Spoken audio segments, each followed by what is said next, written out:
All right, thank you, Farooq, for setting that context for all of us. Ladies and gentlemen, it's now time to get started with the thick of the event, which is our panel discussions, which I promise you will be inundated with compelling insights and pragmatic perspectives. To get started with our panel discussion, which is exploring the topic of next in health, digital transformation healthcare, I'd like to call on stage our moderator. I'd like to also then invite the rest of the stellar panel members who will be championing this conversation. So, can I call Mr. Mukesh Sinha on stage, who is co-founder of Gravitas AI Limited at UK. Thank you, Mr. Sinha, for joining us. He is currently the co-founder and COO of Gravitas AI Limited, UK, a startup focusing on digital health. He's also a certified independent director and ESG expert too. I'm sure you'll add a lot of meaning to our conversation today. And joining him for this dialogue, we have with us Mr.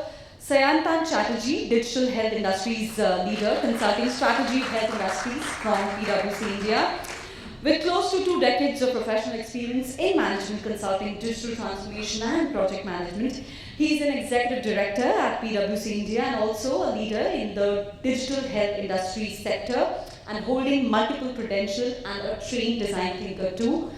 Welcome, Mr. Chatterjee. I think we all are very curious to hear from you. And the moderator for this very compelling dialogue is Dr. Vishal Gandhi, who is the founder and CEO at BIORx Venture Advisor, Chief Ideator at Indian Healthcare Angels, and he has overall 2.5 decades of very strong pragmatic experience of deal making in terms of investments, mergers and acquisitions, due diligence process in the realm of healthcare and allied sectors like EdTech and agri sector. He is also among the top 20 dedicated healthcare investor bankers in the country. And we're also very pleased and stoked to have Dr. Aswini Naidu, who is the director at M-swasth Solutions Private Limited. Welcome, ma'am. She is a well-respected and revered doctor and healthcare entrepreneur with over a decade of experience in diverse backgrounds, including pharma, medical device, healthcare technology, hospital, and clinical domains, to name a few. And the final icing on the cake is going to be Ria Singh, who is the consultant at the National Health Authority. She's a consultant working with NHA, working on the Ayushman Bharat digital mission in the last 2 years as a part of her University of Chicago Trust Fellowship. And she's been actively involved in the design, implementation, and adoption of ABDM across the country. Ladies and gentlemen, with these luminaries joining us, I think the conversation is going to be very, very meaningful. So with this, over to you all. Farooq, you want me to start? Okay. So thank you very much, guys. It's a pleasure to welcome each of you to this prestigious event and in the capacity of a knowledge partner and angel investor partner. So as Ridhima mentioned that I represent BIORx Venture Advisors, which is an investment banking firm and also an angel investing platform called Indian Healthcare Angel. So I think I've been very, very fortunate to be a part of digital health evolution in this country since 2014, when the digital health sector was not even existent, was not even named. And one of my early transactions which I worked was a company called Health Impetus, and which was into patient adherence management. And they used to offer services to pharma companies, especially Indian and foreign MNCs in India. And that's the deal that I worked upon, and it got acquired by another family. So that is where my understanding of digital health kind of began and improved. And I can truly share that, almost all the modalities of digital health I've had a fortune to work with, from video medicine, one of the first video medicine platform called Dr. Insta. I was part of their leadership team, of course on a consulting level, but then from there I've seen genomics to molecular diagnostics to AI in pathology, radiology. You think about a team, I've had a fortune to work with some of these companies, but I think to me, time was not right for digital evolution at that stage. But today, we feel we are at an inflection point where digital health is actually becoming a center stage. And we didn't have authority like NHA at that time, Ria. So we think that what happened in fintech between 2007 to 2017, was actually a decade of fintech. But what we see from 2017 to 2027 is an era of health tech, and this is where we feel that government is proactively working on ensuring that there are enough regulatory regimes which promotes digital health. And we've also recently seen that digital health protection bill, which is essentially privacy bill, also being passed, which will certainly augment the utilization or adoption of digital health in the country. So I think just to set that context, I think I've said enough about what I do and what I think about digital health sector as an avid investor and also as a banker who looks at the sector very deeply. As I mentioned, that this era belongs to health tech. And I think we are extremely fortunate to have you, Ria, to talk about what actually is being NHA doing to ensure that regulatory support is given to ensure there's enough push to actually make digital health sector really a reality, not just hype, because people do see that there's a lot of hype in digital health, but I'm sure you have your insider perspective that you may want to share with us. Over to you, Ria. Thank you so much. Very happy to be here. I think very important to talk about ABDM to this audience and also share the value ABDM can bring about to the work that you all do. I know there's a fair bit of comparison that goes on, what's happened in fintech and that happened in health tech. So the Ayushman Bharat Digital Mission, which was launched by the National Health Authority nationwide in 2021, it's fairly recent. We just finished about 2 years since its national rollout. So it's perhaps not had its UPI moment yet, but I think the next couple of years are going to be very, very exciting. Just to kind of give a context of in the last 2 years what all has happened and what does ABDM, what is it really doing, how is it really revolutionizing the healthcare ecosystem. So there are a couple of very core building blocks. I think DPGs, DPIs have been the flavor of the season. We're all living, whether it's Aadhaar in identity, UPI in payments as we spoke of. So I think similarly in healthcare, what NHA is trying to do is actually build the core building blocks, build DPGs, DPIs in the healthcare ecosystem. And they're primarily three functions, right? One serves to the health data, interoperability of health data. Second is interoperability of health services. And the third is on the insurance side. So I'll quickly give a background on each of these and then maybe even share how the ecosystem can join us, how can they participate with ABDM and contribute. So on the health data front, I think what it's trying to do is unlock the value of health data that sits today in very siloed systems. So you perhaps go to a hospital, your data, you get an OPD consult, you perhaps get a sheet back with scribble of diagnosis.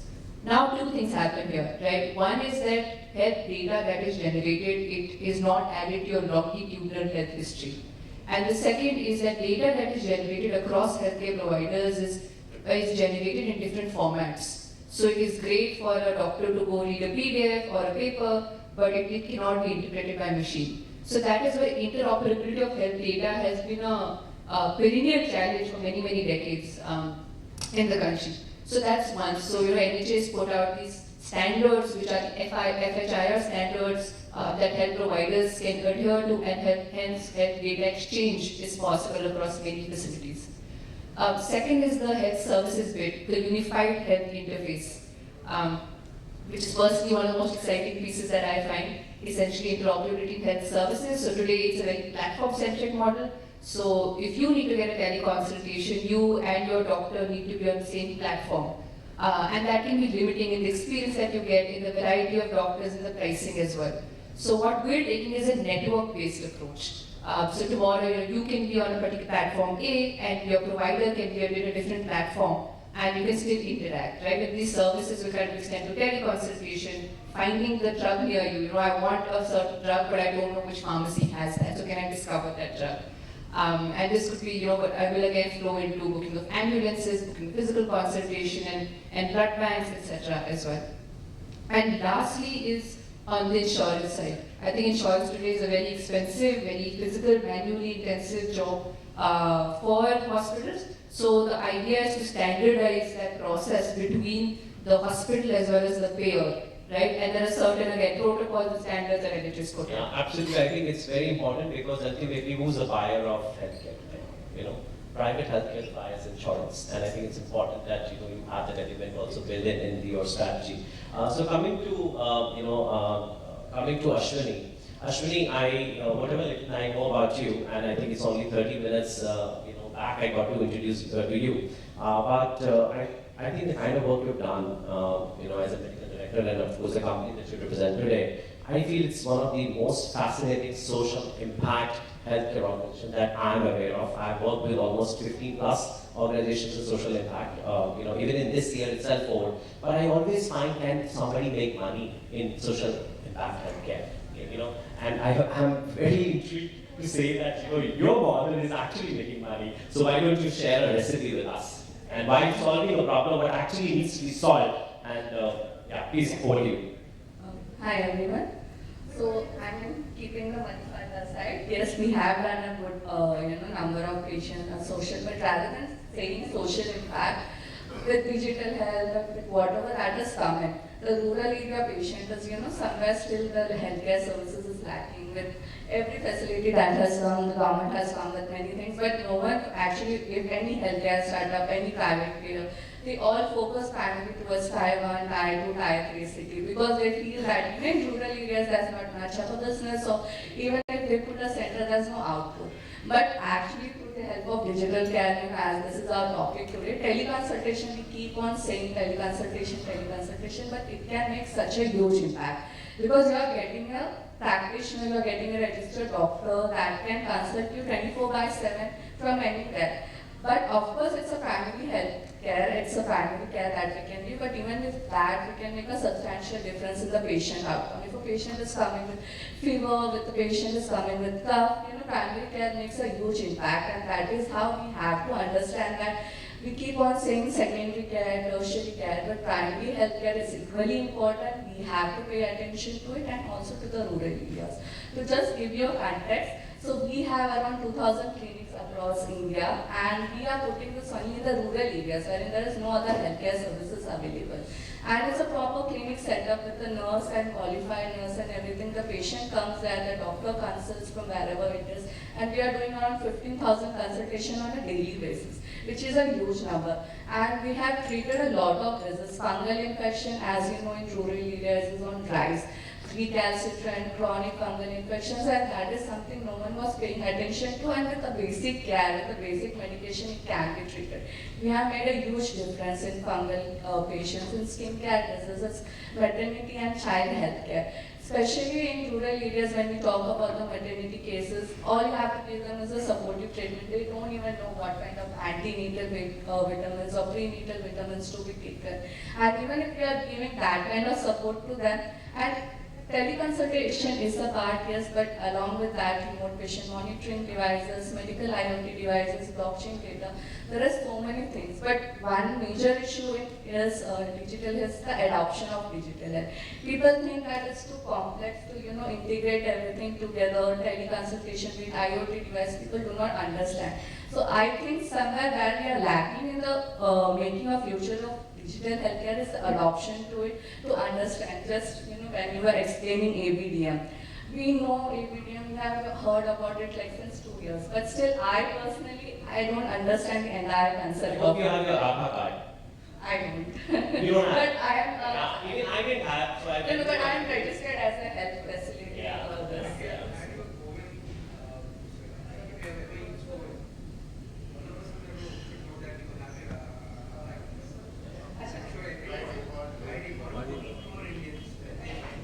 Sorry, I just started that.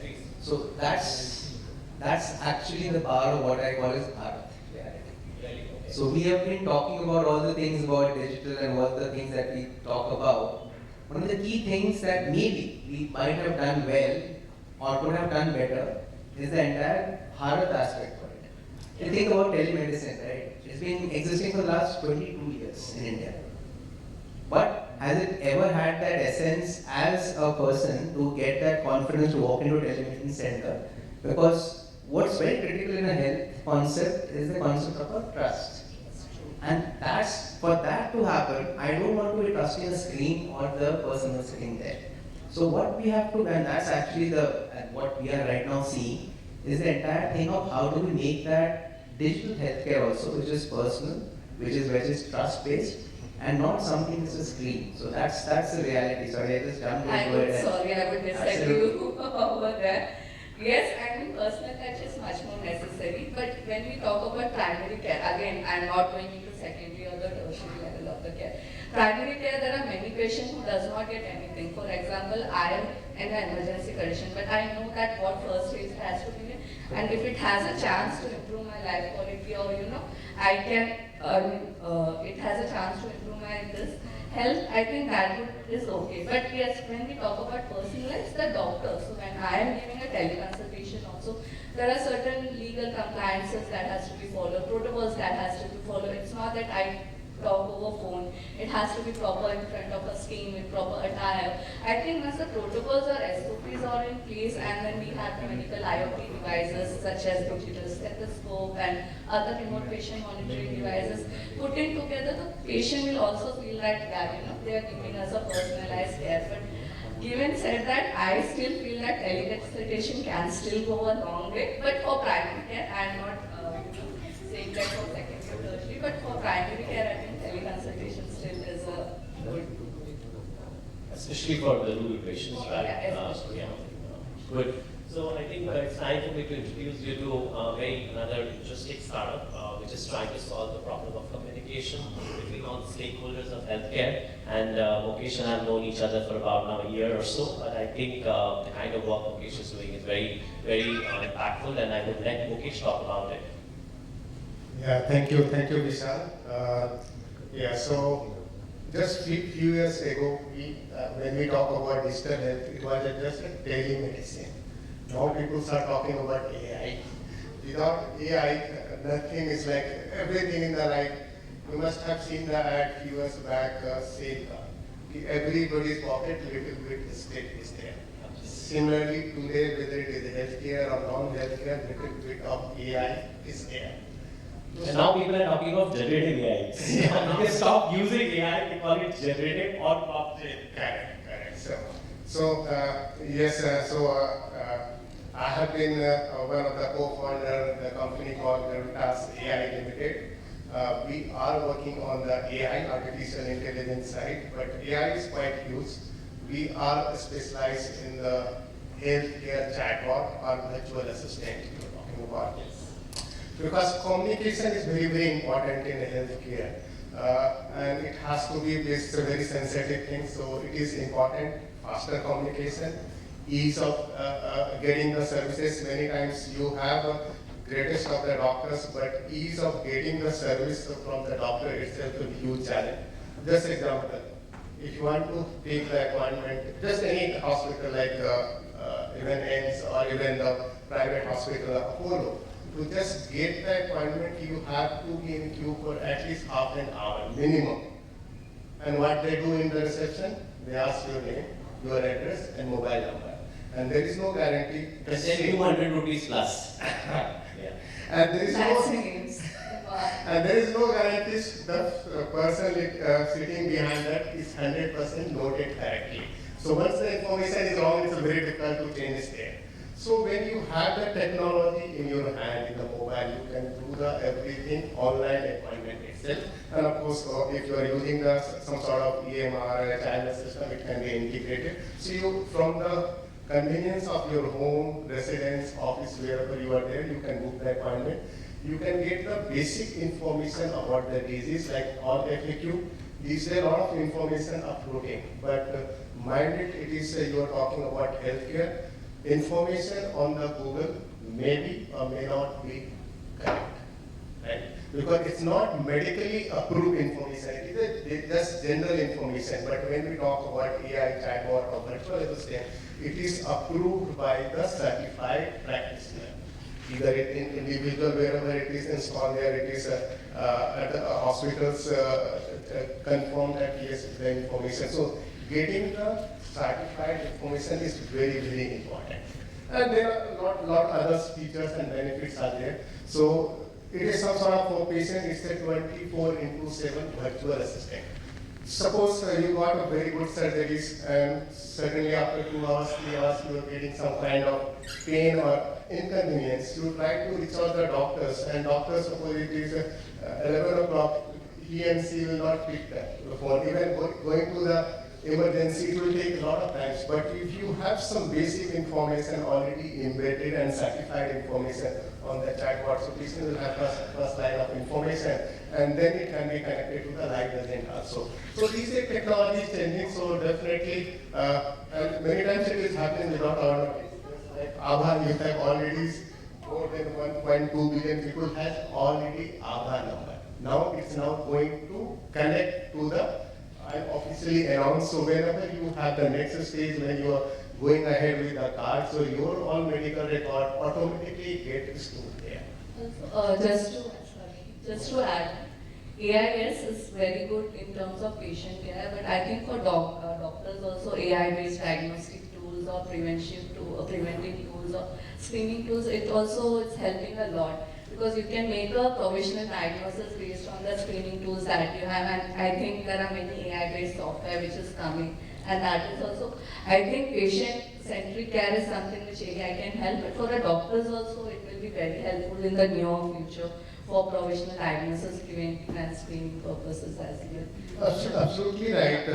And it is a myth and misunderstanding that AI changing, like you are replacing your job. AI only can do your routine and repetitive works you are getting automated. The whole philosophy of AI is that you should, being a human being, you should be more engage yourself in the innovation, creativity, and let machine do the regular and routine works. And that too 24/7, it is like India kind of things. It's a multilingual. So Mukesh, sorry to interrupt you. What is that one thing that you do in AI, in healthcare, which is your strongest mode, like maybe you may want to find customers here, right? So what is it that one thing that you want to talk about? See, I think very beginning of the talk, there was a trust factor, right? Yeah. So how are you bridging the trust? Yeah, so that's why the information what is there, we trying to bridge the gap between the patient and the doctors, right? Because usually what is it is getting commercial, so once the surgery is done or service is done, there is no connection between the doctors and the patient. And reason is obvious because it's a human-centric and skill-centric, so obviously doctor would be busy with the new patient and new surgeries. So what we try, the same information what doctor is supposed to provide to the patient, it get through the virtually get connected to the patient. So patient know that okay, this information is provided by doctor, and many times you have in voice, like you can have recorded voice. Okay, if you are getting such kind of problem, you use this one.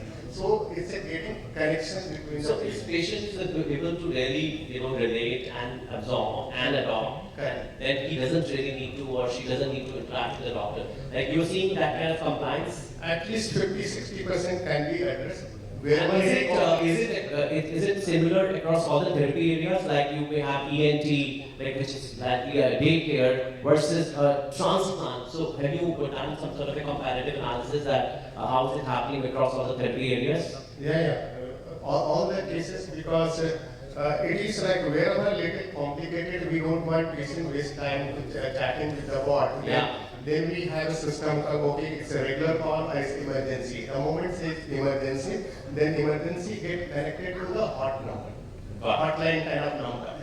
So who's receiving this hotline, they know that this call is coming for hot. So it is up to the service provider that they should entertain call in priority. Otherwise, you know that number of times you have a 10, 20, 50 numbers, but most of the times. I actually remember first time I opened my account, online account, it was even and I was looking for actually I was looking for Relaxing and I had no choice other than even and I wanted to just talk to my phone banking officer, but the phone banking officer, even I continued to talk, but phone banking officer did not appear, and I kept putting idea logo, and it was so frustrating. This was banking experience, but in healthcare, if you don't get the response, and I'm happy to say that at least 3-4 startups which are addressing emergency care, they are all here. If you don't get emergency response, then it's going to be disaster. And how are you going to be addressing this kind of a situation? Because accurate information at the right time, at the right place, right? So have you kind of figured it out that what is the therapy area that you want to address, and what is the therapy areas you don't want to address, considering the complexity involved in the healthcare ecosystem? So it is a customized, so depend upon the hospitals and what area they are working. In very beginning, after a few just general information, then it is a regular call or it is emergency. So suppose it is emergency, so definitely then we have called a hybrid ward, where this call transfer to the line. And that's because since it is coming through the product name is just, sorry for just mention, its name is Sinha. So if the call is coming through the Sinha, so whosoever the service provider, they know that it is an emergency. So they treat that it is emergency, so somebody is picking that.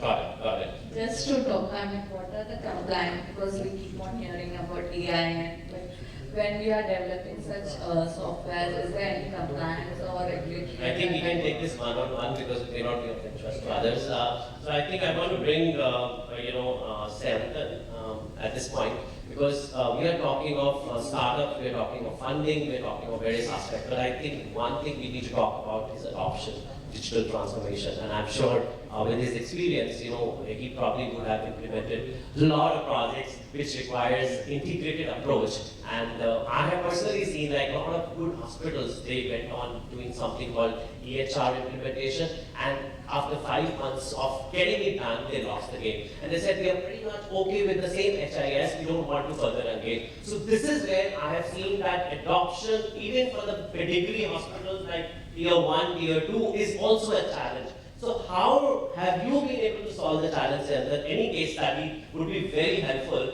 because I think this is what I have been seeing, that there is no interoperability, there is no compatibility, it's passing on the buck, and at the end of the day, the promoter of the hospital is losing patients, and one day he decides, let me go back to my legacy system. Thanks and for bringing that up in a very succinct manner. So if you look at from any technology per se, it's always the cart. It's never the horse. There's always a business which is in front, which is the horse. We make a very common mistake of putting that cart, which is a technology, in front and thinking that it will drive. Never. So for any of these, we may call transformation. Transformation is a very, I would say, bloated term. So we as consultants have bloated it up. But it's just change, right? Transformation is nothing but change. You can be called incremental change. Exactly. Transformation is too much promise. It's a change, like we call what a strategy is nothing but a plan. So similarly, coming back to the point that you had, so wherever any entity, whether it's a public or a private entity, has been very clear that what do I want to achieve, what is my vision I want to achieve as a business outcome from a tech implementation transformation initiative, they have been successful. Wherever I don't have a specific defined, you may call it technical jargon, what are known as a key success factor for or the outcome that I would like to monitor and measure, tech will always be a failure. And it is no rocket science over there. So what's the KPI? See, when you say that this is a great success and this is not so great a success, Right. what is that one KPI that you actually define for your clients or for anybody? So key things is like when I'm saying doing any implementation or any tech transformation, it has to have a business KPI. Now business KPI can be in terms of whether it's a footfall increase, whether it's a channel increase, whether it is a cross-sell increase, whether it is a OP to IP conversion, whether it is the number of pharmacy tests that go up, whether it is a linkage between a pharmacy to a diagnostic to an OP. Those business KPIs. At the end of the day, it's a revenue, right? Because everything should add to revenue, which is top line. It's business. Right? Because end of the day, see, until I have that, I will never like to, because it's not just rupee being inverted. It's also effort. Think about it, any tech, we sometimes take it for granted, but any tech implementation takes a huge amount of effort from the people. And when they don't see a return, in terms of return is basically like a promoter, as you said, right? See, what happens to the promoter? They are very sharp. I work with multiple promoters. See, it's a fallacy we think that promoters don't know. I would say I don't know if any promoter in the room, but they're very sharp. They know what they want. They talk to people like you and me 10 times, right? You know why they lose patience? When they don't see that the needle moving on a business outcome, then they say, I don't need it. That is the reason of going back. Now the thing that you said about adoption. Now what does adoption drive is a business outcome. See, if my, like as you mentioned, like the basic billing, the discharge AED cycle, or the doctors using it for their clinical support, or for the nurses using it at the nursing station, if they don't adopt, the business outcome will not come. So it's a thing. You implement, you have to adopt, and the outcome comes in. What we do, I'll tell you two things that we do as consultants, is we make each of these business users part of the tech transformation journey from day -1. So it is not something just thrust upon them, point one. Second is the age-old thing about the change champions. It is never identifying it after the implementation, but before it, and making them part and their part of the responsibility, which people don't do. That's my KRA is not just about doing this. This implementation and hence adoption is very much part of my annual KRS. You do that and then you see the return because they start treating it as their own baby. And you will always take care of it for that baby to always succeed and grow and not be impacted. That's why I think the two things, and we have been successful at all the places where we have been able to do this. Wherever we have been lack at not doing this, I'm talking about more in terms of transformation angle, I'm not talking any other things. So this definitely works. And the other thing is having a constant measure of those outcomes on a periodic basis. The needle will not move in 6 months, will not move in 9 months, it will definitely move in 12 months for people.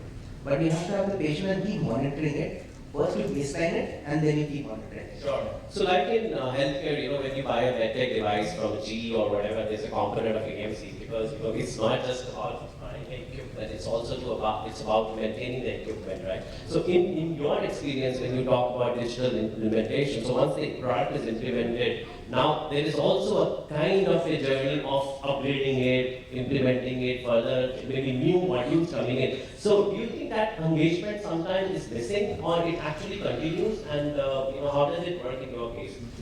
Because ultimately the base is created, but if you don't keep topping up the technology architecture which is required, then somewhere you will not be able to realize the goals what you initially thought through. I hope I've been able to explain. I would say the answer is yes or no. First of all, obviously you have to keep building on. I always take a very simple example. Like tech is like a Lego base, right? All of you would have seen a Lego base. It should be as flexible, scalable building as a Lego base. Yeah. I can build anything on top, but I need that base architecture to be flexible. That is the flexibility. I don't want it to be rigid. Second is the point that you mentioned in terms of building up. Obviously, I have to build up, I have to keep adding. But at the same time, realizing that did I realize the benefit of the previous one? I don't want to use, without using the base Lego block, I should not be getting another one without understanding whether that base needs to be taken out. So that's something to always say that please get something new, but have you realized the benefit? Because some of the tech OEMs, again, nothing against that fraternity, they're very good at pushing products or the upgrades or the new modules. But for business, I'm talking about business as a provider, they have to first realize that and then be cognizant that what I'm getting it, did I realize the benefit out of it? Because everything that comes in, people will realize the cost. If there's no ROI, there's no gain. But it's a cost getting burdened. Every new module and basic like 18 to 20%, 22% which is the industry norm that goes in, plus the effort that goes in, it's a huge, so you don't understand sometimes that there's a cost getting burdened. So I would only like to take that burden if I realize the ROI that you mentioned, have been able to measure, demonstrate that and understand that what am I getting on is useful.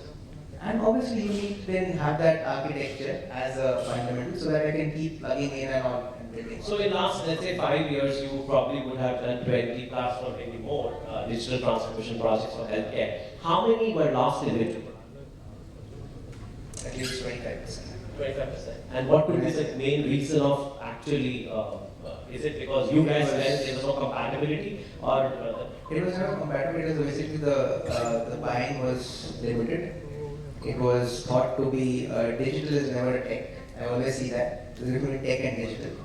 Digital is never the cart before the horse. Digital is a change in your business model. When you do digital versus a tech, it is not same as that. So if someone says that I'm doing tech versus digital, that's the basic difference. Second is that I was not able to have that, I would say, exactly think what we have talked in the last 5 years, that being able to measure and demonstrate. Because the promoter, the management, they will only try to see the results. See, if I'm a CEO, I'm not bothered what module got implemented. I would ask you, did that impact my waiting time? Did it impact my cross-sell by how much? Show me the needle moving. So recently we did a project and where the online chat sales was in single digit. We were able to show that it moved to an 18% in 9 months with that solution coming in. Wow. And that is what business wants. Yeah. See, they're not going to see whether it's a Java platform, it is this Python and all. That is all Greek, Latin, Hebrew for them. Sure. They want to see that. So you're saying that piecemeal approach would be a better approach to actually excite the promoters to continue that enthusiasm of investing in technology and then Keep showing results. Sorry? Keep showing results. Nothing Keep showing results, sells yeah. more than results. Anyway, in fact, this is life actually. Absolutely. You keep showing results, you will keep getting the investment, you will keep the enthusiasm up, and don't always aim only for the moonshots. Yeah. So that you keep showing that outcomes, results, enthusiasm is built in, and more importantly, you have to sustain that. There is no shortcut. So I think let me segue to RIA. RIA like ROIs, right? So from ROIs to ensuring that what is it that ABDM is doing to its own, like to ensure that the hospitals are also able to really participate, because a lot of patients come to hospitals, there's a lot of data getting generated. So how do you incentivize healthcare providers which are shying to share data? They think their data is IP, right? And if the IP is lost, the whole revenue model is lost. And if the whole revenue model is lost, they think that let's forget about anything. Our sustainability is lost. So how would you like to address this? Like if you become a CEO of NHA, and I promise you will become, so how would you address this? I think first thing, we want to acknowledge the healthcare landscape itself, right? Unlike the financial sector that we spoke of earlier, we've got 200,000 providers, 2,000 software providers, 2,000 vendors, sectors providing the HMIS and EMIS solution. And nobody has a greater than 1 to 2% market share, right? It's an extremely fragmented, not a very profit-making sector to start with. So hence, I think even from a solution standpoint, I think adoption is hard to take that solution as a provider, and then of course stickiness continues to be a challenge. I think keeping that in mind, happy to share that as part of ABDM, we've had about over 100 partners in the ecosystem, which is a combination of HMIs and LMIs providers, both small scale. I think it's 145. 145. And I was so surprised to see that Tata Digital Health. Yes. It's supposed to be like whatever. And very little participation. Whereas you have Eka Care, which has done such a phenomenal work, even Paytm. So imagine Paytm is doing more than Tata Digital Health. I think you guys have to excite Tata Digital Health and the healthcare players to do more in ABDM than these fintech players. Otherwise, they'll take away. So I think, there's a different approach to follow when it comes to an Eka Care or a briefcase versus to the Apollos and the Flipkart and the Tatas, right? And I think where we're currently at is creating that market, creating that ecosystem for these health tech startups who frankly have been champions of ABDM, right? I think they have gone ahead to become our spokespeople at various events. Because they truly believe in the mission, and I think in the next 2 to 3 years, again, many opportunities will come up. To go back to your question about what is NHA doing, what are the incentives that we have in place. I think first is, if there are any health vendors, software vendors who are in the audience, so there's something known as the ABDM sandbox that NHA has set up, right? So would definitely encourage you to go get yourself registered on that sandbox, get your software integrated with ABDM, and this is superb documentation that NHA has done. Because more than the doctor themselves, these vendors who have to do the heavy lifting of getting their software integrated with ABDM. So you are suggesting your website is pretty good and we can all go there and see For and get the guidance. For the vendors, yes. I think from an integration standpoint, right, to get your software compliant to ABDM, yes. From a specific, and I know we're running a little short on time, but just from an incentive standpoint, so earlier this year, NHA launched a financial incentive scheme. So, this is to say that for every health record that is generated in your facility, and you're linking it back to the Aadhaar of the patient, people are earning 20 rupees per linkage, right? And there are some facilities who are earning upwards of 2 to 3 lakhs a month going by this incentive scheme, right? And these numbers vary depending on the size of the facility. And this number is growing. And your allocation will also go up. It's an allocation that's been done for the entire year. Otherwise, there's a problem. Good. So I think very such incentives. So much for sharing those insights. We can have final words from you, Naidu. I think we have heard everything from different perspectives. I would like to say that digital health is still somewhere there's a long way to go, and as Mr. Mukesh said, tech and digital health is completely different. We keep on mixing it somewhere down the line. I agree, but one thing is, I'm sorry, but I'm pointing it out. She's completely disagreeing with you. Sayantan, you have to treat her for a coffee. No, I mean, from a business point of view, yes, the transformation, but it also should affect operational efficiency. Because until and This is your PRA. Yeah, exactly. And his PRA is different from yours. Unless the operational efficiency is not there, the patient will not be happy, they will not be satisfied. And once we achieve that, of course, the business is going to be there because patient will automatically. So stickiness will come, as Riya said, it will only make you operational excellence. Mukesh, final words from you. Yeah, I think during this talk he was talking about the data safety and security. That is very, very important, and particularly when you're talking about healthcare, it is very sensitive too. So now India has already law, but like in our companies, we are the UK-based company, so GDPR is already there for a couple of years. So this is, we need to ensure the users and individual patient mind that your data is secure and safe. So you have different countries and different standards. So we are GDPR compliance, we are HIPAA compliance, and of course. And how many lives have been impacted? More than In lives. India and UK. See, many of we have like our data has been trained more than 400 million rows of data. So that depends upon the how richness of your data based on your accuracy and other things are there. And we have live customer more than 50 in India, and of course we have customer in US. You mean B2B customers, right? Yeah, but B2B will have a VC angle as well, and that will be far more than you could probably imagine. Great. Sayantan, final words from you. I think words of wisdom. No, I think we have said fair. As I mentioned, so from an additional point of view, from an especially I keep on saying in a harder context, it's very important to have the right models for India, and which are frugal, innovative, take into consideration all the varieties and the challenges that we have, and hence go for it, and not just to blindly. That is my thing. And when you say Bharat, of course. Yeah, sorry. India No, will be I mean, Bharat, there's but no Bharat political used to be yeah. tier 3, tier 4. So nowadays there's a lot of political thing, but what I meant is the Indian reality. That is very need to be clear that what will work, and very importantly what will not work, and Yes. not trying to break something or which is basically the fabric of how it works in India. And that's exactly all the startups, if you see, they're really smart because they know the Indian fabric, Indian style Bharat fabric, and what works. And I think the mobile revolution, the way we leapfrog one empty landline and the entire Aadhaar and UPI revolution, again, examples. But that has shown that what works in India may not have ever worked outside. So we are now the case study rather than the case study being outside. That's what I would like to believe. But my problem is that I see too many startups at a like probably less than $1 million revenue, and I think we need to actually identify startups. The government should do a job, and I don't know how much message you can pass it to them.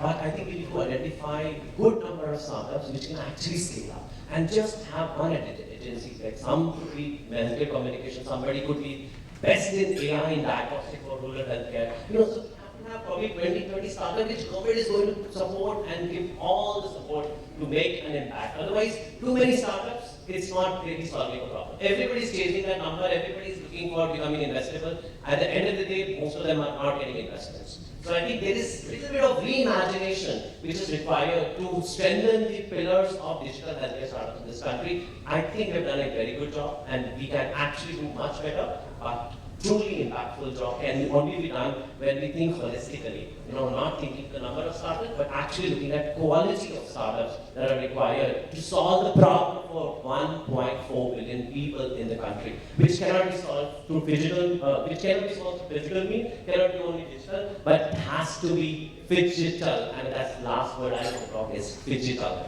And I leave the floor to my MC, wonderful MC. Thank you, please come.